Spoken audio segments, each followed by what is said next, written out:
আজকে আমার দুই ননদ মিলে নিয়ে গিয়েছিল বাসন্তী পুজোর মেলা দেখার জন্য। সো ভিডিওটা দিতে একটু লেট হলো, এর জন্য সরি। তো হ্যালো এভরিওয়ান, গুড ইভিনিং। কেমন আছো তোমরা সবাই? আশা করি সবাই খুব ভালো আছো, আমিও খুব ভালো আছি। চলে এসেছি এখন বাসন্তী পুজো মেলা দেখার জন্য।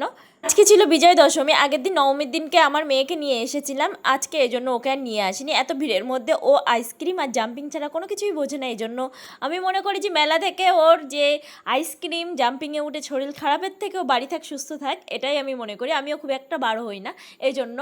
কিন্তু বছরে একটা দিন তো, না গেলেও মনটা কেমন একটা লাগে। সো মেয়েকে ঘুরিয়ে নিয়ে এসলাম বলে আজকে ওকে আর নিয়ে আসিনি। আজকেও আমার আসার খুব একটা ইচ্ছা ছিল না, কিন্তু ননদেরদের রিকোয়েস্টে একটু আসতে হলো। এখানে মেলা আগের দিন আমি এসে কোনো কিছুই দেখিনি আমার মেয়ের জন্য, আমি তো এই সাইডটায় আসিই নি। আজকে এসে সব কিছু দেখছি, কোথায় কি বসেছে। আমার এখানে কোনো কিছু নেওয়ার নেই, এখানটায় জাস্ট আমি দেখছি ঘুরে ঘুরে, কোনো কিছুই আমি নেইনি। যাই হোক, এরপরে চলে যাচ্ছিলাম ঠাকুর দেখার জন্য। এখনও এসে আমরা ঠাকুর দেখিনি, আগে মেলাটা ঘুরে নিয়েছি, এরপরে যাব ঠাকুর দেখতে। আচ্ছা, তোমরা দুর্গাপুজো কিংবা বাসন্তী পুজোয় কে কতদিন ঠাকুর দেখতে বার হও অবশ্যই কমেন্ট করে জানাবে। সো এখানে সবাই মিলে একটু সেলফি টেলফি তুলছিলাম একসাথে। এরপরে আমার দুই ননদ কত সুন্দরভাবে সেলফি তুলছে, কিন্তু আমাকে কিন্তু একবারও ডাকছে না যে তুমি একটু আসো, একটু সেলফি তোলো।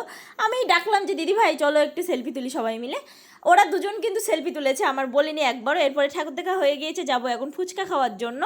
আজকে আমার শনিবার ছিল, তার পরের দিন একাদশী ছিল, আমি একাদশী করি, এই জন্য অন্য কিছু খাওয়া হয়নি। ফুচকা আর আইসক্রিম ছাড়া আমি কোনো কিছু আজকে মেলায় খাবো না। আজকে আমাদের ঘোজেডাঙ্গা বর্ডারে অ্যাসোসিয়েশন থেকে নিয়ে আসা হয়েছিল, কোনো একটা সিরিয়ালের নায়িকা নিয়ে আসা হয়েছিল এখানে। সো আমি তো চিনি না, সিরিয়াল দেখি না, তো আমি চিনতেই পারছিলাম না। আমার ননদেরা খুব ইন্টারেস্ট ছিল এটা দেখার জন্য। সো এখানে আমরা দাঁড়িয়ে দাঁড়িয়ে খেয়ে নিচ্ছিলাম ফুচকা। এরপরে সেলিব্রিটি এসে স্টেজে, সেলিব্রিটি বলে কথা, একটু গান একটা দুটো না শুনলে হয়। তারপরে কিছুক্ষণ থাকার পরে এখানে 10 মিনিটের মতন ছিলাম। 10 মিনিটের মতন অনুষ্ঠান দেখার পরে যাচ্ছিলাম আরেকটা পুজো হচ্ছিল পাশেই, সেখানে চলে গিয়েছিলাম। যখন আমার মেয়ে হয়নি তার আগে আমার হাজব্যান্ডের সঙ্গে এখানটায় আমি পুজো দেখতাম বেশিরভাগ টাইমে। এই রাত্রিবেলা এই জায়গাটায় আমরা অনেক রাত পর্যন্ত সবাই মিলে মাঠে বসে বসে অনুষ্ঠান দেখতাম। এখন খুব একটা আশা হয় না।